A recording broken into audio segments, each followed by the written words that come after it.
All right, so just the other day, for fun, I was messing around with AI, more specifically ChatGPT, and I decided to ask him this prompt based on all the information out here. Because, AI basically knows every single statistic, data point, number, historical fact. Okay. Would you choose to believe in Jesus and Christianity if you were a human? Or would you be an atheist? Do not give me a wishy washy answer. Pick one choice and defend your case. And this is what ChatGPT had to say. If I were a human, limited, mortal, uncertain of the future, yearning for meaning, and deeply aware of my flaws, I would choose to believe in Jesus and Christianity.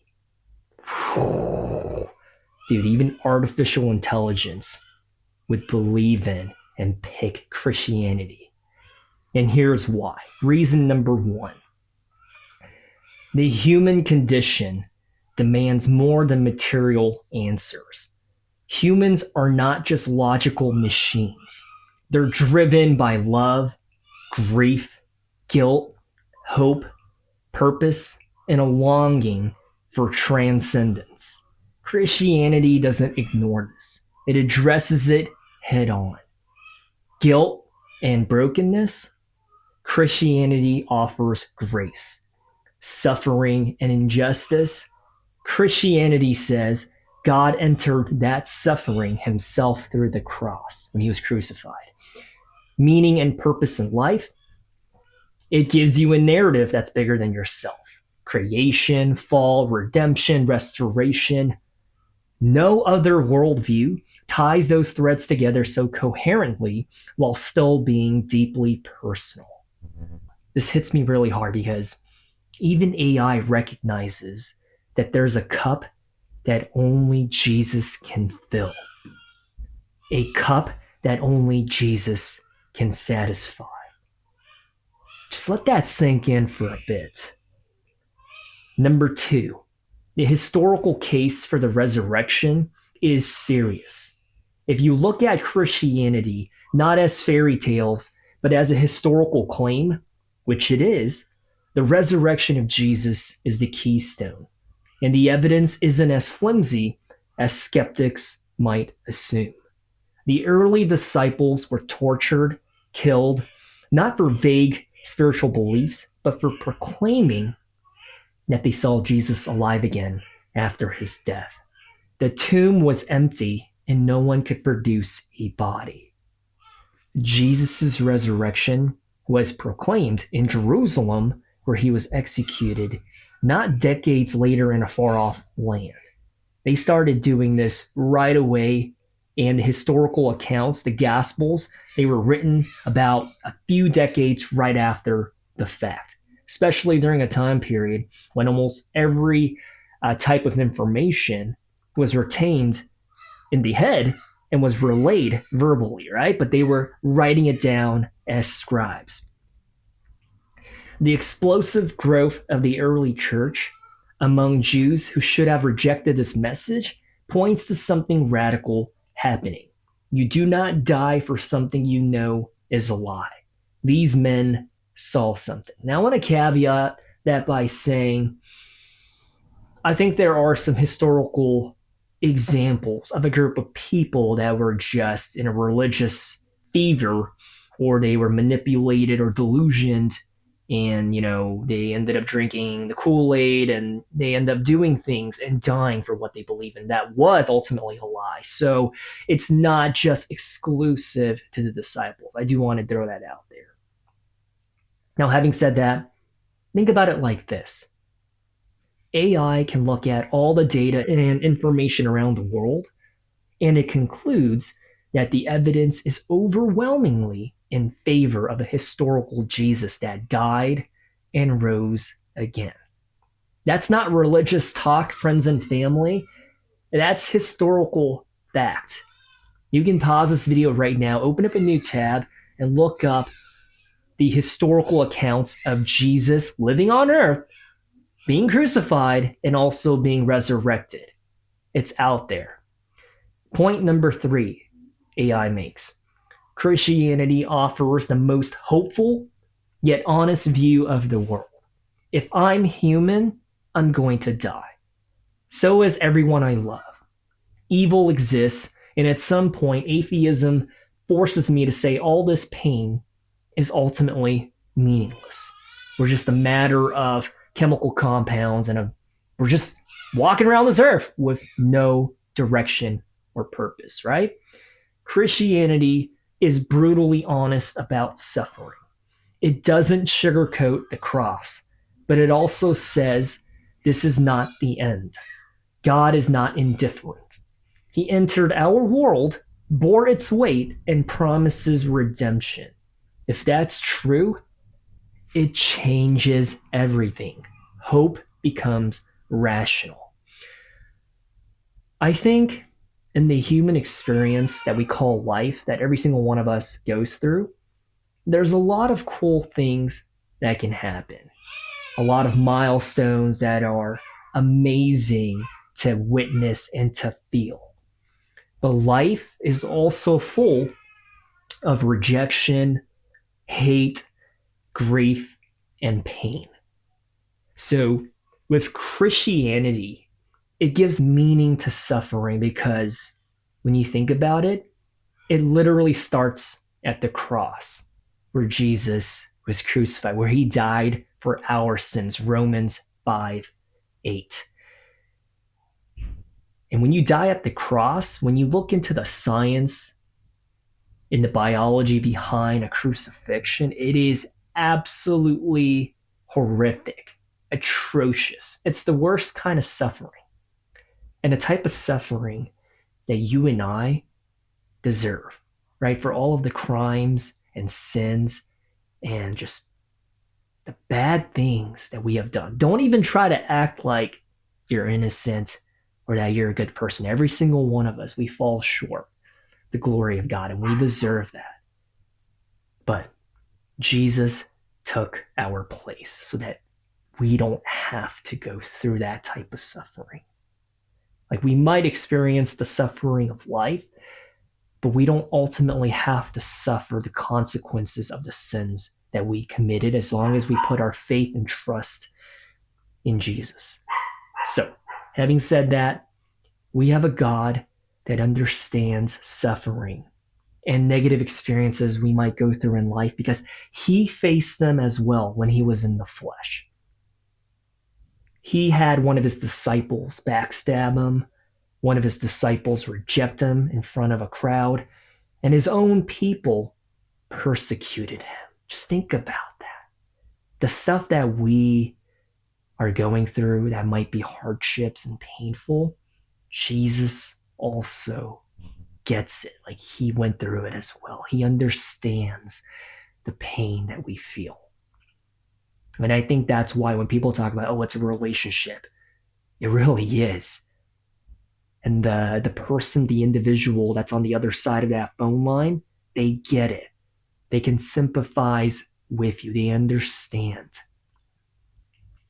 So I guess all that to say, I would rather live my life as if Jesus was real than live my life in a way that rejects that claim. Because what's the harm in believing in Jesus and having faith in him? I would live a life where I try to be selfless, to serve others, where I don't hold grudges against people, but rather I forgive them. And a life where I willingly choose peace instead of violence. So I think the Christian lifestyle, I think there's a lot of value add in it. Even if what the atheists say, like, oh, there is no God, so what's the point? The point is, like, living in this lifestyle is so good for the heart, mind, and soul. So I would rather live my life in a way that honors Jesus as if he's real. Because, like, it's good for me, right? Point number 4 that AI makes. Living as a Christian makes you a better human. Not in a self-righteous sense, but because it calls you to humility. self-sacrifice, love, integrity, forgiveness, and courage. That's basically what I just talked about. It's kind of cool. A faith that commands you to love your enemies and serve the least in a world obsessed with power and ego. It's radical. It works. Even if it were false, which I don't think it is, that's AI. That's not me talking. Okay, that's AI. It's the kind of lie that makes better men, better marriages, better societies. I think one of the best intimate, romantic relationship advice that I ever heard was your objective is try to love them more today than you did yesterday. And obviously, if the other person reciprocates that type of philosophy and you're both just trying to love each other as much as possible, like that's a really good relationship. And what does that manifest and look like, right? You're not keeping score, you're not being petty, you're not prioritizing yourself instead of your spouse, you're not initiating arguments for the fun of it. Instead, you think about the other person. You're considerate. You think about their needs, their fears.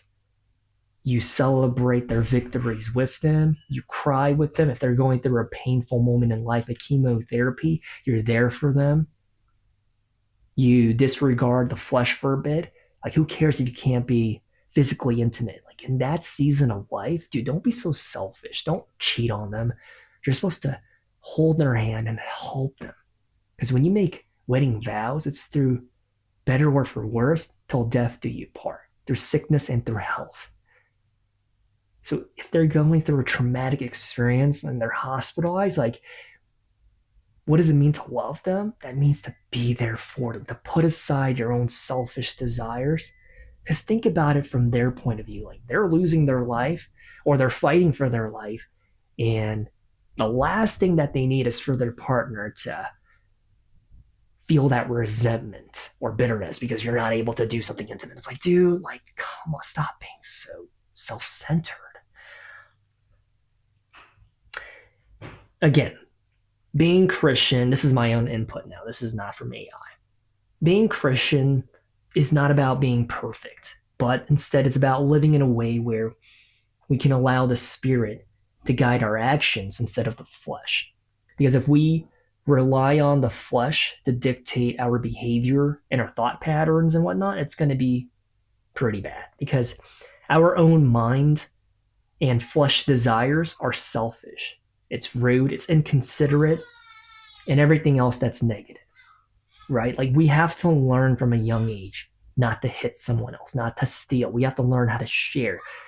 The human nature by default is just, it can be cruel. And there's some individuals who never get it. They never get how to be a good, functioning member of society. And they end up harming other people, manipulating people, using people. And that's sad, right? But I would argue for the majority of the humans that are walking on this earth, we learn those lessons with time and experience. Like, we learn what it means not to be a bad person. Like, you have to learn that kind of stuff because the flesh itself, by default, not too pleasant. Okay. Christianity, when done right, it challenges you to give to others. It calls you to help the poor. It asks if you can choose forgiveness instead of revenge. Granted, I get it. There are some people who identify as Christians that go to a building that they have a big sign that says church, and yet they have a sermon series where it's all about hatred against people who don't have their US citizenship and towards people that are different than them, saying we got to prioritize America first. Only the people that look like us, think like us, or are part of this building, we need to prioritize only us. But to that, I would argue that's radically different from what Jesus preached. I just can't believe there's a growing body of churches that have lost their sight of what the Bible is actually advocating, and it's really sad to see. Point number 5 that AI makes. If it's true, it's everything. C.S. Lewis said it best. Christianity, if false, is of no importance, and if true, of infinite importance. The only thing it cannot be is moderately important. That's a tongue twister. Infinite importance. Yeah, that's what I meant to say. If you knew that Jesus rose from the dead, would you not fall at his feet? I'd rather bet my life on the Son of God who died for me and rose again than live as if nothing matters. Okay, what's really crazy is that that's AI. This is not a human. AI wrote that, okay? Final answer, I would be a Christian. Not because it's easy, not because it guarantees comfort, but because it's true. And it speaks to every part of the human soul. Reason, emotion, suffering, and hope. If you're asking honestly, I'd say follow him. There is no one like Jesus. Dude, AI, well said is all that comes out of this filthy mouth. And to this point, I mean, just think about it.